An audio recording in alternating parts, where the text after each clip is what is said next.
வணக்கத்தை தெரிவித்துக் கொள்கிறேன். நான் செல்லுமிடமெல்லாம் சொல்வது ஒரு வழக்கம் என்னவென்றால், அயன் படைப்பு மாறும், மாறாதே மயன் படைப்பு. உங்களுக்கு இதனுடைய பொருள் புரியும் என்று கருதுகிறேன். காலத்தை வென்றிருக்கக்கூடிய இந்த படைப்பாளிகளுடைய சிறந்த படைப்புகள் தான் காலத்தை வென்றிருக்கும்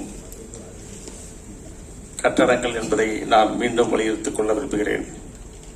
எங்கள் கணபதி சபதி அவர்கள் இந்த வாஸ்து வேத அறக்கட்டளை மூலமாக தொடர்ந்து இந்த சிற்ப கட்டட கலைக்கு எவ்வாறெல்லாம் நாம் பணிபுரிய வேண்டும், எதிர்காலத்திலே இதற்கென ஒரு பாடத்திட்டமெல்லாம் உருவாக்க வேண்டும் என்ற நோக்கத்திலே நாங்கள் அயராது பணிபுரிந்து கொண்டிருக்கின்றோம். மேலும் தென்னக மயனுடைய நினைவாக ஒரு நினைவு சின்னமும் உருவாகி கொண்டிருக்கிறது.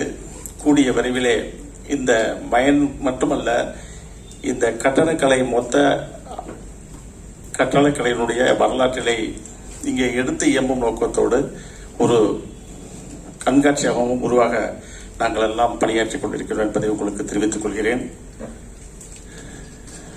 இப்பொழுது நமது தலைப்பிற்கு வருவோம். ஏஸ்தட்டிக் ஹெரிட்டேஜ் என்ற ஒரு மிகவும் முக்கியமான தலைப்பு எங்குமே பேசப்படுவதில்லை.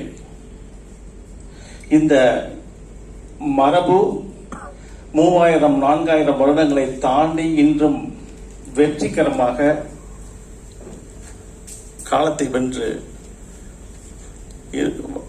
கொண்டு இருக்கிறது. இன்னும் எத்தனையோ நூற்றாண்டுகள் நிச்சயமாக இந்த தொன்மை வாழும். நீங்கள் பார்த்திருப்பீர்கள், அயல் நாடுகளில் இன்னும் பல நாடுகளிலே தொன்மை என்றால் என்ன என்று உங்களுக்கு தெரியும். நமது தொன்மை என்றால் உங்களுக்கு தெரியும்.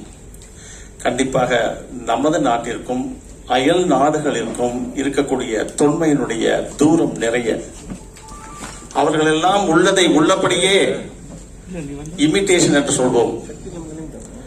கண்டதை பார்த்ததை அதுபோல இமிட்டேட் பண்ணி செய்வதுதான் அவர்களுடைய தொன்மையாக நமக்கு அறிவோம். இது அப்படி அல்ல. தொன்மை நம்முடைய கலைகள் கண்டு ரசித்ததை உணர்ந்து தான் உணர்ந்ததை ரசிகனுக்கு தன்னுடைய உணர்ச்சி என்ன என்பதை அவனுடைய ஒரு மரபு மொழியிலே சிற்பமாக காட்டுவதுதான் நம்மளுடைய கலை சின்னங்களுடைய ஒரு சிறப்பான இயல்பு. இது போன்ற ஒரு உன்னதமான இயல்பினை எந்த நாட்டிலும் நாம் பார்க்க முடியாது என்பதை நாம் இங்கு அறிந்து தெளிவுறல் வேண்டும். இதனை ஏஸ்தட்டிக் என்றால் நாம் உங்களுக்கு தெரியும், ஒன்றுதல் என்று நாம் அறிவோம். நம் மனதை ஒன்றுபடுத்துதல். அதற்கு ரசம் என்று கூட வடமொழியிலே உண்டு. யோகம் என்று கூட சொல்லலாம். யோகம் ஒன்றோடு ஒன்றை இணைத்தல், நம்மை இன்னொன்றோடு இணைத்தல், அதுதான் யோகம். ஒன்னஸ். இதெல்லாம் ஏஸ்தட்டிக்கினுடைய ஒரு இன்னொரு சினானிம்ஸ் என்று கூட சொல்லலாம். அந்த அளவிற்கு இந்த ஏஸ்தட்டிக்கினுடைய விஷயங்களை நாம் விவரித்துக் கொண்டே போகலாம். அதுக்கு ஆயிரக்கணக்கில் சினானிம்ஸ் உண்டு என்பது உங்களுக்கு நான் சொல்ல விரும்புகிறேன். அத்வைத்தம் என்று ஒரு சொல் இருக்கிறதே, அது கூட ஏஸ்தட்டிக் தான். ஒன்றோடு நம்மை இன்னொன்றோடு இணைக்கும் பொழுது அது துவைத்தமற்ற நிலை, அத்வைத்தம், ஒன்று என்று பொருள். எனவே அந்த ஒன்று நிலையை நமக்கு கொடுப்பதுதான் இந்த ஏஸ்தட்டிக் என்பது பொருள்படும். அதனை டேஸ்ட் அண்ட் பியூட்டி, அதனுடைய தத்துவம் தான் இந்த aesthetic. It is the philosophy of taste, beauty and its taste. இதனுடைய குவாலிட்டிஸ் என்ன என்பதையெல்லாம் நாம் சற்று சிந்தித்தர வேண்டும். ஏனென்றால் இப்பொழுது நாம் ஒரு புதிய உலகிற்கு நம்மை நாம் சஞ்சரிக்க இருக்கிறோம். உங்கள் அனைவரையுமே இந்த தொன்மையினுடைய வரலாற்றிற்கு தொன்மையான ஒரு இடத்திற்கு உங்களை எல்லாம் அழைத்து செல்கிறேன். அத்தகைய புனிதம் நிறைந்தது, நம்மை எல்லாம் ஒன்றுபடுத்தக்கூடிய சர்வ வல்லமை இந்த கலைக்கு உண்டு. அதனைத்தான் இப்பொழுது உங்களுக்கெல்லாம் விலைக்கு சொல்ல இருக்கிறேன். இந்த குவாலிட்டிஸ் என்ன? இந்த ஏஸ்தட்டிக், இந்த லயம் என்ற சொல்லுக்கு, ரசம் என்ற சொல்லுக்கு அதனுடைய குவாலிட்டிஸ் உண்டு. எந்த ஒரு வடிவத்திலும் அதற்கு ஒரு பொருண்மை இருக்கும். எத்தகைய பொருண்மை என்றால் ஒரு மைய கருத்து. எந்த கருத்தை நாம் வலியுறுத்துவதற்காக ஒரு உருவாக்கம் கொள்கிறதோ ஒரு வடிவம், அல்லது உருவாக்கம் பெற்றிருக்கிறதோ அதனை பொருண்மை என்று சொல்வோம். எதை சொல்ல வருகிறோமோ அதற்கு ஒரு லிட்ரரிக்கல் குவாலிட்டி என்று சொல்வோம். அது போன்ற இன்னொரு குவாலிட்டியும் உண்டு, design quality. That is configure பண்றோம், கம்போஸ் பண்றோம் இல்லையா, அதுக்கு கூட அந்த கம்போசிஷனை டிசைன் குவாலிட்டி. இன்னொன்று எக்ஸ்பிரசிவ் குவாலிட்டி. இதை கன்வே பண்றது எப்படி? இந்த மூன்றையும் ஒரு ஏஸ்தட்டிக் சொல்ல இருப்பதுதான் இந்த ஏஸ்தருடைய உட்கருத்துக்களாக, இந்த குவாலிட்டியாக இருக்கிறது. இந்த யோக நிலையை காளிதாசன் தான் மிக அருமையாக சொல்லி இருக்கிறான். அது ஒரு உபநிடத கூற்றுதான். அது என்னவென்றால் ரசோ வை சஹ ரசிகா என்று அது உபநிடத கூற்றை இது காளிதாசன் கூட சொல்வது உண்டு. அதாவது ஒரு படைப்பாளி தான் படைப்பாளி மட்டுமல்ல, அந்த படைப்பை ரசிக்கக்கூடிய ரசிகனும் அவன்தான். சோ ரசிகனும் அவன்தான், ரசிக தன்மையும் அவன்தான், படைப்பாளியும் அவன்தான். தட் மீன்ஸ் ரசோ வை சஹா ரசிகா. அந்த தான் ரசித்த ஒன்றை, தான் உருவாக்கிய ஒன்றை அவனே ரசிக்க வேண்டும் என்பதுதான் அதனுடைய பொருள். இதனை கடவுளை இதற்கு ஒப்புமைத்து சொல்லிதான் உபநிடதங்கள் பேசுகின்றன. இதையே காளிதாசனும் பேசுவார். இதனை இன்னும் சற்று நாம் முன்னோக்கி செல்ல வேண்டும். இந்த ஹெரிட்டேஜ் எனப்படுவது எதை சார்ந்தது? நீங்கள் எல்லாம் ஹெரிட்டேஜ், இந்த ஏஸ்தட்டிக் என்றால் நான் சிற்பக்கலை, கட்டடக்கலை தான் நான் போக்கஸ் பண்றேன். இருந்தாலும் இது ஒரு பொதுவான ஒரு சொல் என்பதை நாம் அறிய வேண்டும். இசைக்கு ஏஸ்தட்டிக் உண்டு, இயல், இசை, நடம் எல்லாவற்றிற்கும் உண்டு. சிற்பத்திற்கும் உண்டு, கட்டடத்திற்கும் உண்டு. எனவே இந்த ஐந்திற்கும் இந்த ஏஸ்தட்டிக் கண்டிப்பாக உண்டு. இதனை இன்னும் சற்று விளக்கமாக சொல்ல போனால், நான் இதை செல்லும் இடமெல்லாம் ஐந்தமிழ் என்று சொல்வேன், முத்தமிழ் அல்ல.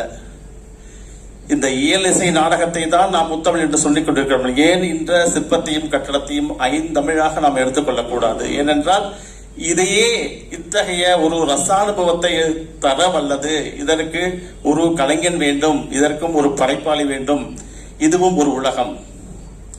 சோ இந்த சிற்பம், கட்டடம் கண்டிப்பாக இந்த முத்தமிழோடு சேர்த்து ஐந்தமிழாக சொல்ல வேண்டும். ஏனென்றால் இந்த நான் சொன்னேன், இந்த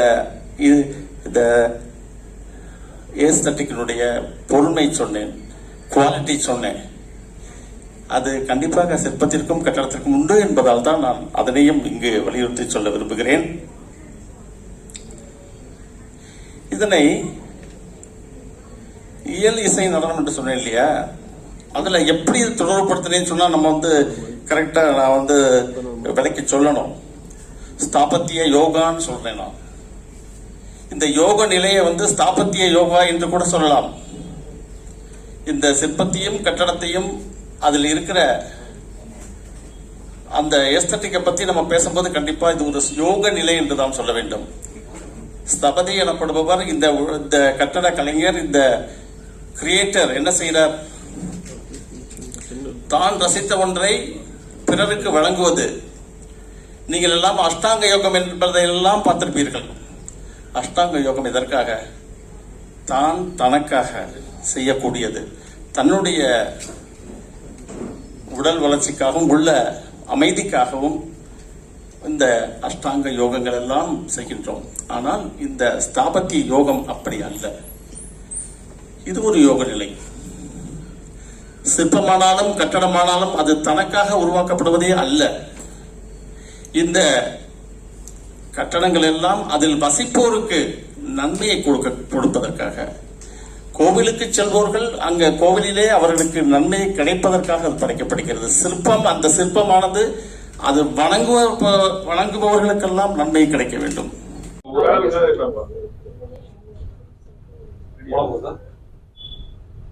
சிற்பி கணபதி ஸ்தபதி அவர்கள் குறித்து நீங்கள் அனைவரும் அறிவீர்கள்.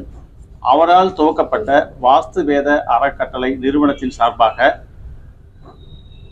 தொன்மையான கலைகளை மீட்டுருவாக்கம் செய்யும் நோக்கத்தோடு இன்று நடைபெற்றுக் கொண்டிருக்கின்ற கருத்தரங்கிற்கு இந்த கலை வல்லுநர்கள், தொல்பொருள் அறிஞர்கள், மேலும் இந்த துறை சம்பந்தப்பட்ட கல்வியாளர்கள், மாணவர்கள் இன்று வருகை புரிந்திருக்கிறார்கள். இவர்களுடைய எதிர்காலத்திலே இந்த துறையினுடைய நுட்பமான செய்திகளை மீட்டுருவாக்கம் செய்யவும், நுட்பமாக கட்டப்பட்ட பல முற்கால ஆலயங்களையும் கலை பொக்கிஷங்களையும் பாதுகாக்கும் நோக்கோடு இந்த ஹெரிட்டேஜ் என்று அழைக்கக்கூடிய மரபு கலைகளிலே இருக்கக்கூடிய நுட்பமான செய்திகளை எல்லாம் நாங்கள் அறிவியலாகவும் அழகியலாகவும் நாங்கள் பார்க்கிறோம். இவற்றையெல்லாம் இது எதிர்வரும் சந்ததியினர் எவ்வாறாக பாதுகாக்க வேண்டும், இதனுடைய நுட்பங்களை எவ்வாறாக இந்த உலகிற்கு எடுத்துச் செல்ல வேண்டும், எதிர்கால தலைமுறை எவ்வாறாக இந்த மரபு கலைகளை எல்லாம் பாதுகாக்க வேண்டும் என்ற நோக்கத்துக்காக உருவாக்கப்பட்டதுதான் எங்களுடைய வாஸ்து வேத அறக்கட்டளை. இந்த அறக்கட்டளையின் மூலமாக இன்று சிறப்பாக நடந்து கொண்டிருக்கின்ற இந்த கருத்தரங்கிற்கு தமிழகம், ஆந்திரம், கர்நாடகா, கேரளா மற்றும் இதர மாநிலங்களில் இருந்தெல்லாம் இந்த நிகழ்ச்சிக்கு கலந்து கொள்ள வந்திருக்கிறார்கள். எனவே கண்டிப்பாக இத்தகையதொரு நிகழ்ச்சிகள் ஒவ்வொரு வருடமும் நாங்கள் நடத்துவதாகவும் மற்றும் பல மாதங்களிலே சிறப்பான பயிற்சி திட்டங்களை எல்லாம் நாங்கள் எடுத்து செல்ல வேண்டும் என்ற நோக்கங்களை எல்லாம் எங்கள் ட்ரஸ்ட் மூலமாக செய்ய வேண்டும் என்று நாங்கள் குறிக்கோள்களை எல்லாம் வைத்துக் கொண்டிருக்கின்றோம். அது மட்டுமல்ல, மறைந்த திரு கணபதி ஸ்தபதி அவர்கள் அவருடைய வாழ்நாள் இலக்காக அவருடைய எதிர்காலத்திலே இந்த துறையை எவ்வாறாக எதிர்காலத்தில் கொண்டு செல்ல வேண்டும், இந்த துறைக்காக நாம் எவ்வாறாக நம்மை தயார்படுத்தி கொள்ள வேண்டும் என்பதையெல்லாம் குறித்து நிறைய எங்களுக்கெல்லாம் அறிவுரைகளை எல்லாம் வழங்கி சென்றிருக்கின்றார். அவற்றையெல்லாம் எங்கள் வாஸ்துவேத அறக்கட்டளை நிச்சயமாக சிறப்பாக பணிபுரிந்து அவருடைய இலக்குகளை எல்லாம் நாங்கள் நிறைவேற்றுவோம் என்று நாங்கள் நிச்சயமாக அவருடைய கனவுகளை நிறைவேற்றுவோம் என்று எங்களுக்கு மிகுந்த நம்பிக்கை இருக்கிறது என்பதை தெரிவித்துக் கொள்ள விரும்புகிறேன்.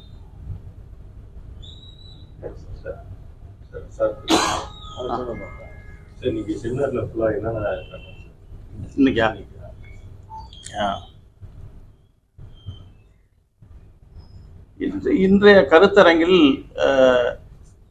இந்த துறையானது எல்லோரும் சிற்பக்கலை என்றால் நாம் ஒரு புராணத்தையும் மதத்தையும் நாம் தொடர்பு படுத்தி கொண்டுதான் நாம் மக்கள் பார்த்து வருவது வழக்கமாக இருக்கிறது. ஆனால் இந்த மதத்தையும் தாண்டி அறிவியலையும் நம்ம நாட்டினுடைய தொன்மையையும் அழகியலையும் கணித நெறிமுறைகளையும் எவ்வாறெல்லாம் இந்த ஆலயங்கள்லாம் கொண்டிருக்கின்றது என்பதையெல்லாம் நாம் கண்டிப்பாக சீர்தூக்கி பார்க்க வேண்டிய காலத்தில் நாம் வாழ்ந்து வருகிறோம்.